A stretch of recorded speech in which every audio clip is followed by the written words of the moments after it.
Today we've got a great revenge story involving 200,000 British pounds of damage. We'll get into that in a bit, but first, try to lecture me? Get arrested. I'm not sure if this counts as petty or even revenge, since I've never met anyone so determined to dig themselves into a hole. It all started when I was picking up my daughter from school. I parked on the street with the driver's side of the car on the street side and the passenger side near the sidewalk. Important. The kid I was picking up has her car seat behind the driver's seat, so I had to stand on the street to buckle her in. Then I opened the driver's door, got in, and reached for the door to close it. I had almost closed it. It was only a little ajar when a Honda Civic plowed into it so hard that the door sliced into the Civic's bumper. The other driver backed up until I could fully open my door again, and I saw the Civic was maybe 8 inches from my car. Who drives so close to parked cars? Usually I would just exchange info and that would be it, but the guy gets out and has a huge attitude.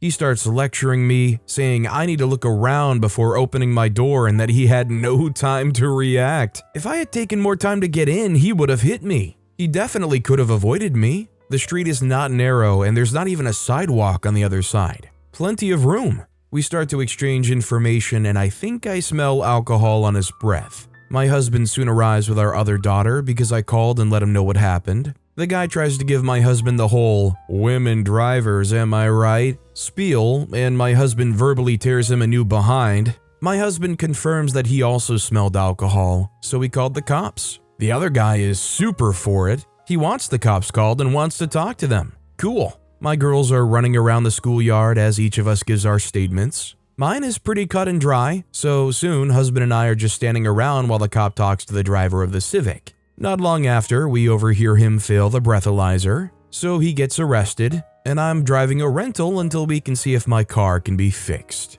Well, certainly a great way to prove to your insurance that you're not the one liable for this mistake. Needless to say though, it might be a slight learning lesson as far as trusting all other cars are going to give you a wide berth. I mean, I get sometimes you just can't help it where you have to park your car and load your kids up. But if I could just about always avoid having to do that roadside and risking the chance of the kids no longer having a parent, I think I would try to make that happen. Also, hi, I'm Steven, and if you guys enjoy awesome stories of revenge, why not hit those like and subscribe buttons down below? That said, our next story is, I warned potential new tenants for my old flat from 3 years previous how bad the landlord lady is when they ring the door entry system, which is still connected to my mobile phone. How to sum up this one? I rented a property about 4 years ago for 1 year. The landlady was a nightmare. She never fixed anything, left her car on the drive, etc. One thing she didn't sort out was the door entry system. Basically, the group of 5 properties share a common entry gate. The 5 homeowners never paid the installers, so unsurprisingly, the installers are a little bit unhappy. I move in, find the manufacturers, it's written on the gate, find the installers, tell them that I'm nothing to do with the owners, just a tenant who wants to let deliveries and family in. They inform me that their installation bill hasn't been paid and they won't change the contact number to my phone. This system rings your mobile phone. It's not a fixed hardware line to a handset in the house. I plead my case. I'm just a tenant, etc., etc. After a few weeks of ringing them every day and being super polite, they find pity. As I'm not involved in the outstanding bill, relent and change the system. 3 years after I move out, I'm still connected to the entry system for the old place I rented. When someone rings, if it's anybody, I let them in apart from deliveries to the landlady. I know her name, and if it's a potential new tenant, they only stay for 1 year as she's a nightmare. I now tell them what a bad landlady she is. Buyer beware, and then let them in. I'm not gonna lie, if I rented a place and I'm moving in and somebody pops in over the entry system and just says, "Beware, this landlady is horrendous," I would have to get past my own conspiracy theory that this is somebody the landlady must have killed who is now haunting the entry system and saying, "Beware." And secondly, I don't know if I would get over, regardless of the landlady, the discomfort I would have knowing somebody else has access to the entry system. That alone would be enough of a beware red flag. Our next story is, decide to skip out on your team for weeks? Whoops, guess your flower didn't make it. I have a new coworker that I simply can't get along with. He has had one personal issue after another, and has had a new excuse every day for shoveling his work onto others. Normally, I would help a team member lighten their workload without hesitating for a second. I was supportive and helpful from day one, but I soon realized that he was delegating more and more of his work, not just to me, but to other people as well. The kicker is, this man's salary is thousands more than mine. When I found out, I refused to take on any more of his tasks and delegated everything right back to him. We had an event recently that is usually a 50-50 effort between his department and mine. He freaked off for 2 weeks, leaving me to arrange everything. The best part is that the software and intellectual property we use is all on his private laptop that he takes home. Our crappy toxic manager can't see why that's a problem. He's been working here since January and has taken more than 30 days paid leave. The rest of us peasants have 15 days a year. After weeks and weeks of 12-hour shifts, Monday to Saturday, I was over it. While he was gone for whatever the freak reason, someone left him a potted plant on his desk as a gift. Very cute with yellow lilies. He's a very list-oriented person and has a big file with the year's events planned out in advance.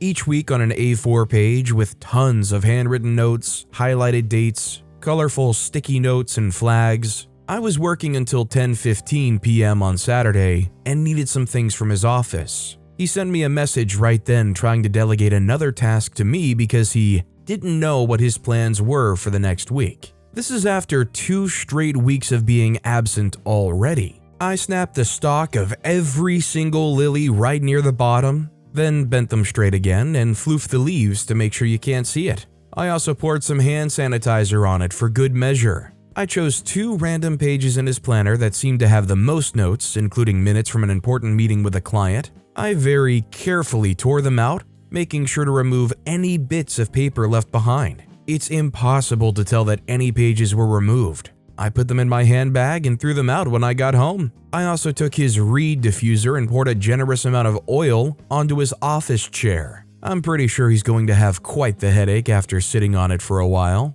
Childish? Yes. Regrets? Not one. I was gonna say, it's pretty clear what OP did here is extremely childish and petty, but how many of us have had an experience with somebody in our lives that maybe drives us crazy enough that we would do something like this to them? This next story is Teenage Babysitter's Revenge. I was young, maybe 15 years old or so, and would pick up the odd babysitting gig for extra money. I took a night for a household that was on my paper route.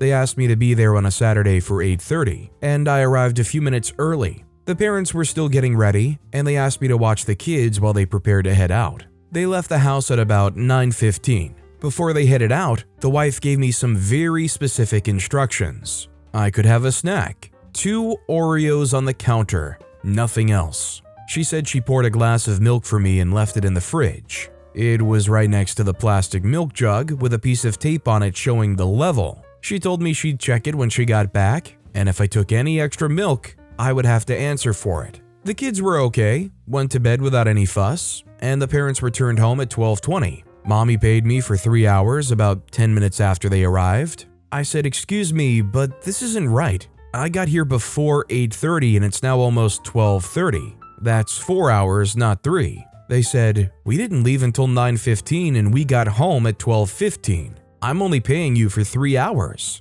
I said, "But I was watching the kids from 8:30. They said, "That doesn't matter. We were home and you weren't in charge. We were." I took the money and rode my bike home. A couple of weeks later, they did pretty much the same thing. 2 things are important. First, the wife was a neat freak. I'm guessing now she had OCD. Everything was lined up perfectly. One of the kids spilled his drink, and I was looking for some paper towels. The cleaning supplies under the sink were perfectly lined up. Same with the pantry. Every jar and can was in a row with the label facing directly to the front. Second, this was in the mid-1970s and all canned food had paper labels. So the third time they called me in to babysit, they were late leaving again and I knew that I was going to get shortchanged for the time I was there. I was steaming. So I went into the pantry and tore the labels off each and every can. All of them. She had a shelf for Campbell's soups, another for canned veggies, another for canned fruits, and I scrambled the unlabeled cans. When they got home, sure enough, wifey tried to short me. I said, "You know what? Keep your money, I don't want it, and I'm never babysitting for you again." And as of today, I'm stopping delivering your newspapers as well, so if you want to read the paper, you're going to have to go buy it at a corner store." I stormed out. I wish I could have seen the expression on her face when she opened the pantry door and saw shelf after shelf of bare metal cans. What I love about OP's revenge here is not just the fact that everything is not labeled anymore, but it's the fact that not only are they going to freak out seeing bare metal cans, they're probably going to assume that it's still organized the way they had it, and when they try to go for that Campbell's soup, all of a sudden they're going to find some canned corn. A nice two-layer revenge here. Our next story is trash my condo after years of kindness, pay the price. I have dreamt of this day when I can post this, so here it is. I leased my rental condo to a single mother with 3 kids in 2016. It was a 3-bed, 2-bath. I had a grace period of 3 days for rent in there, but they were always late. I wouldn't charge them late fees, thinking she's a single mother and would follow up consistently to get my rent. Most of the time, I would receive it 2 to 3 weeks late, and sometimes 2 months late. In my mind, as long as they're paying and I can help by giving them some time, all was good. Suddenly, I find that in 2020, her husband lives there too. He travels for work but lives there, and the money that she'd been sending me through Zelle has always been coming out of his account since day one. I let it go and still be civil, and he starts communicating with me at every delay. Sometimes he would go silent for 4 to 5 weeks and I wouldn't be able to reach any of them. I would threaten eviction and they would come back and pay me. In hindsight, I should have evicted them, but COVID happened and I didn't want to throw them out. Finally, at the end of 2022, they informed me that by March 2023, they would be out. They just bought a house, and they were very appreciative of me being kind and helping them along the way. They were supposed to leave by March 6th, 2023, and I told them that if they clean the house and leave it in good condition, they don't have to worry about rent for March. March 6th comes, and they tell me they're still moving and cleaning. I let it go as I had no potential renter yet, and I was just glad that they were cleaning it up. I still didn't have the key to the condo. I would communicate with them during the month of March, saying potential renters want to see the place, and they would tell me to send them over. Potential renters would go there and knock, but no one would open the door, and I would try to reach out and they would not respond to me. This happened twice, and they would call me later that the potential renters never showed up and lied to me. I was getting antsy, and on March 20th, I called and texted both the husband and wife for a few days straight, asking them to give me the keys. Nothing, no response. On March 24th, my friend and I decided to head over there to see what's going on. We live an hour away. I call both of them and no response. I decide to look them up on the county land records. I knew the county they were building a house in and was able to find their new address. My friend and I decide to go to their house and get the key. We reach there and knock on the door. The son opens and yells for his mom. His mom comes down and pretends to cry, saying, "We lost the key." In my mind, then why the heck couldn't they tell me, and why the heck would you ignore my countless texts and phone calls? At this point, I'm still being civil, and I said that's fine. I'll get the locksmith and charge them the fees. We go to the condo next, and to our surprise, the condo was open. They never bothered to lock it. As soon as my friend and I entered, these 3 words came out of our mouths. Oh my gosh. There was this horrible smell. All the walls had patches over them from a bad paint job. The fridge had rotting food in there. Carpets stunk like they've never been cleaned. In one room on the carpet, there was a big paint stain, and the door was also busted. It was the worst feeling because I was so nice to them, and they left my condo unlocked for days, destroyed my place, and didn't even have the decency to clean my place or pick up my phone. I was furious that my kindness over the years was repaid by this. Finally, not knowing the extent of the damage, I reached out to them saying I'll keep the $1,000 deposit, and I'm asking them to pay $1,800 more for the cleanup job. They decline on text. I tell them I'll sue them. They ended up getting aggressive and told me they know the law too, and I'm not getting a single penny out of them. Then I work with a lawyer in the first week, still not knowing the full extent of the damage, but just some. I send a demand letter for $3,000. Nothing. Then I worked with a contractor, and just for the painting it cost me around $7,000, as there were around 1,000 patches that they had to sand off. I am not even exaggerating. I got multiple quotes. The cleaning crew went in the morning at 4 a.m. and ended at 3 p.m. Everything that you can think of was dirty. The oven, the fridge had not been cleaned for years. There was heavy clogging in both bathrooms' drains. The toilet was worse than a public toilet. They charged me $600 to clean the house. It ended up costing me $7,600. I continue with the lawyer and end up filing a claim for $11,000, though people told me I'm wasting money and they'll never pay. For me, I couldn't let them get away with it. I ended up charging them for late fees for not paying the month of March that I'd agreed to waive off if they cleaned the house. I had in my contract $50 per day for any delay. By the time I'd filed, it was easily a few $1,000s. I asked a few Redditors for my throwaway account, and they told me about late fee regulations. But my lawyer told me that they did sign a contract, and in this state, we can sue them for $50 per day until the day we file. Then the saga begins. It was my responsibility to serve them and let them know the mediation. Then it was my responsibility to serve them for the court date. They actively avoided being served twice, and it cost me $400 just to serve them twice.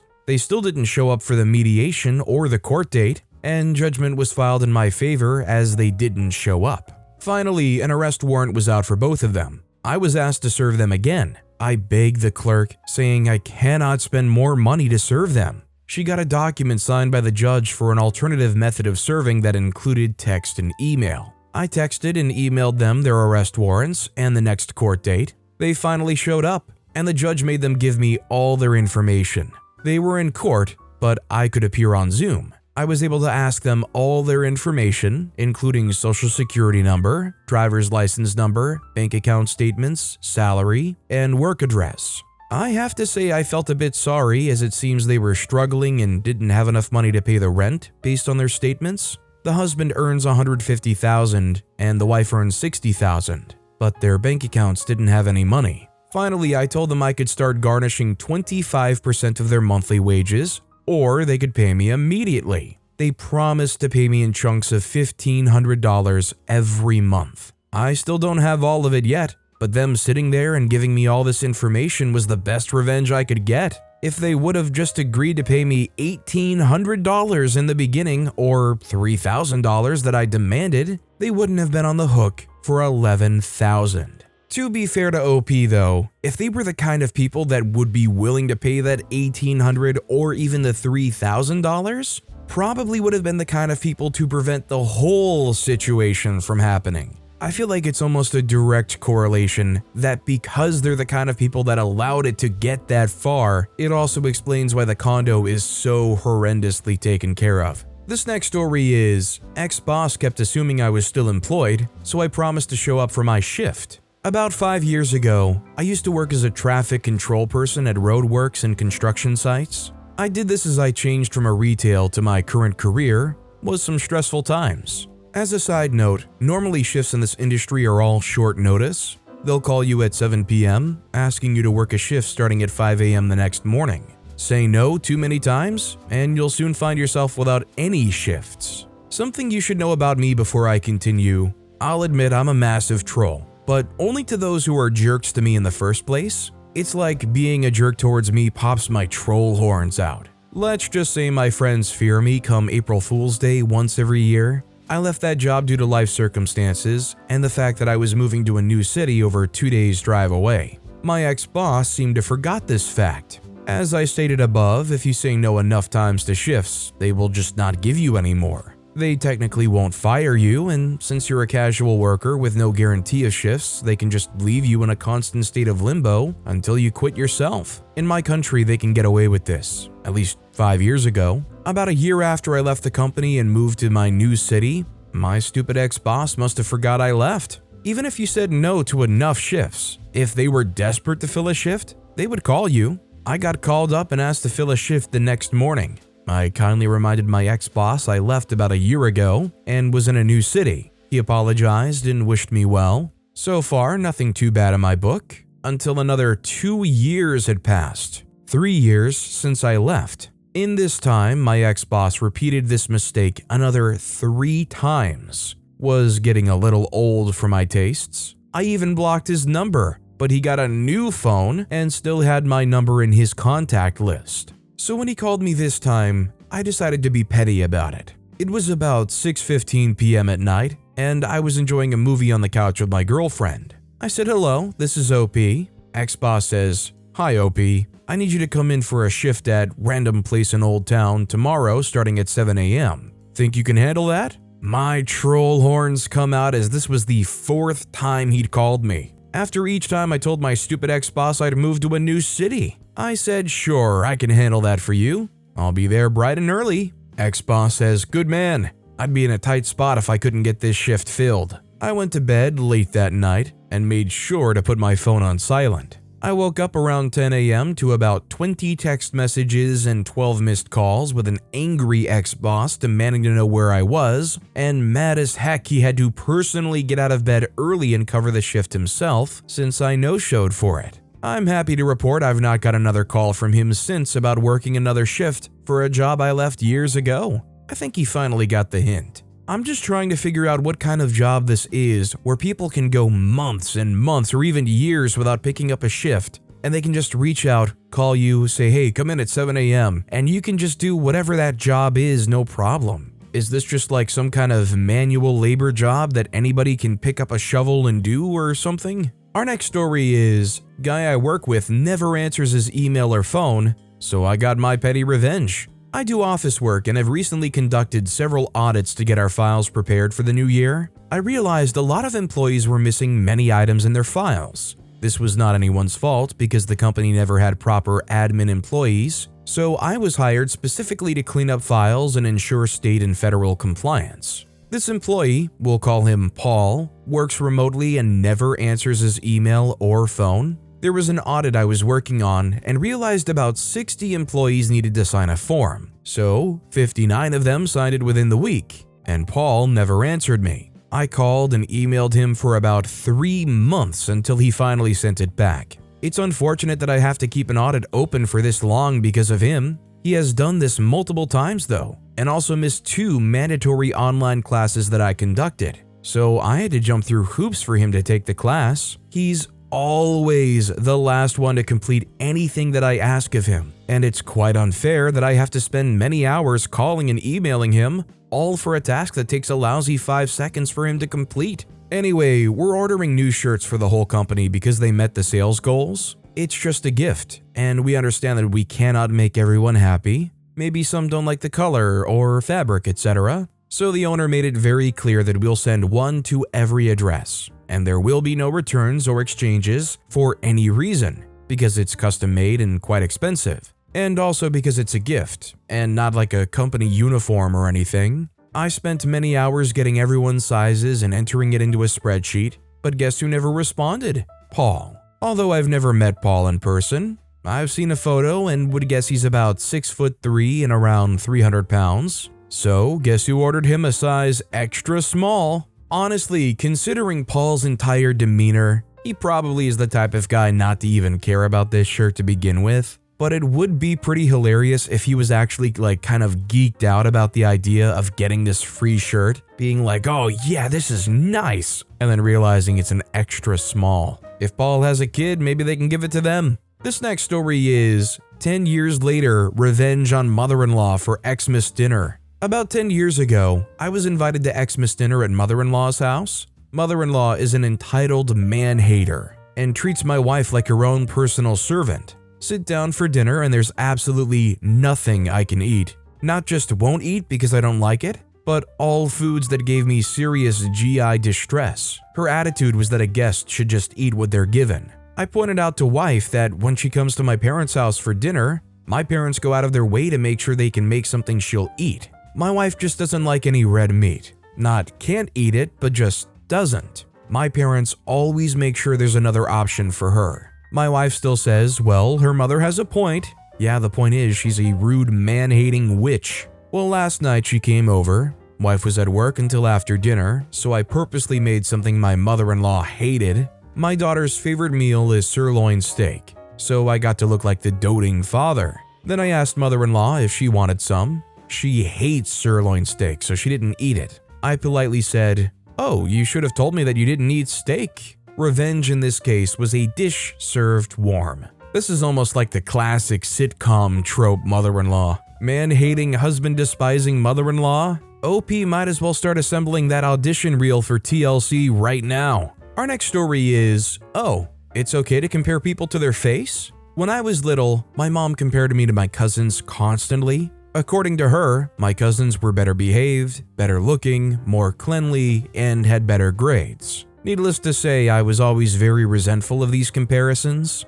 Well, now we're all grown up. My mom is sharing a place with one of those cousins. My cousin unfortunately turned out to be an almost functioning alcoholic, so she's often belligerent, has ostracized all of her friends, has trouble holding down a job, leaves the house filthy, and is a nightmare of a roommate. Meanwhile, I've got my crap together. My mom complains about her all the time, of course. One day I got tired of hearing it and said to her, "Remember when you used to say how much better than me cousin was? Funny, I don't hear you telling me that anymore." My mom starts to justify her behavior. "Oh, I only wanted you to be the best you could be. I was just telling you how. All mothers want their children to be better." I said, "Really? You mean it's okay to compare people to one another?" She said, "Yes, that's okay." I said, "Oh, well then, I wish you were more like my husband's mom." I didn't even get a chance to begin listing specifics. That sentence alone elicited just the most fantastic reaction. A split second of shocked Pikachu face that turned quickly into the most sour frown. She visibly bristled and could only sputter in response. So I consoled her, "Don't worry, I just want you to be the best mom you can be. All kids want their moms to be better." She was quiet for a long time and didn't bring my cousin back up for months. Certainly does sting when it's directed your way, doesn't it? Maybe OP zapped that ounce of reality check that she finally needed. This next story is, try to rip me off? I'll be happy to invalidate your insurance. We rented a flat above a shop. The carpets were old, stained, and had several cigarette burns on them, but we had noted the damage when we moved in. The electrics were awful. If the fridge or water heater fired up when using the oven or kettle, it would trip the fuse board. We informed him via multiple emails about this, and he simply told us to not have too many items on at the same time. We found that the overflow in the bath wasn't connected. When I overfilled it one day and got in, the water went into the overflow hole, but simply came out from under the bath. It also went through the ceiling into the shop below, actually dripping down her light fittings. Obviously, she came up to find out what was happening, so we took the side panel off the side of the bath and saw the problem. We soaked it up and told the landlord about the issue. He said it wasn't a problem and that we should be more careful about filling the bath up too much. Eventually, we moved out and he refused to give us our deposit back, citing damage to the carpets and that he had to replace them. He actually sent us the invoice.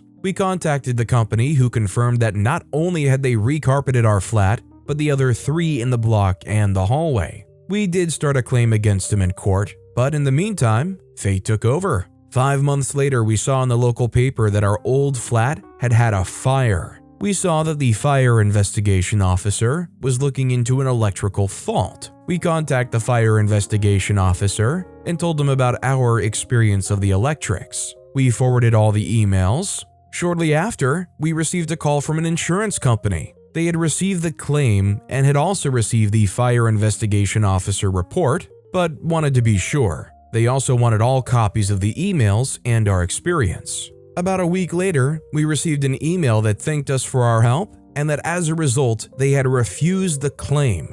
A total of 200,000 British pounds of damage was refused. To put the cherry on top, when we went to court, the court returned our deposit in full. It's definitely common sense, but you have to make sure that you go and you document everything that's wrong with a place before you start renting there. Videos, photos. I would take all of the videos and photos and I would email them to the landlord so that you have this time-stamped documented email and then you never lose that thing, especially as well as any other complaints or issues that pop up. But with that being said, that's all the time we have for today. Now, if you want to hear another awesome revenge story, check out that video on the left. Or if you missed my latest video, check out that video on the right. That said, I'll see you all next time with some more stories.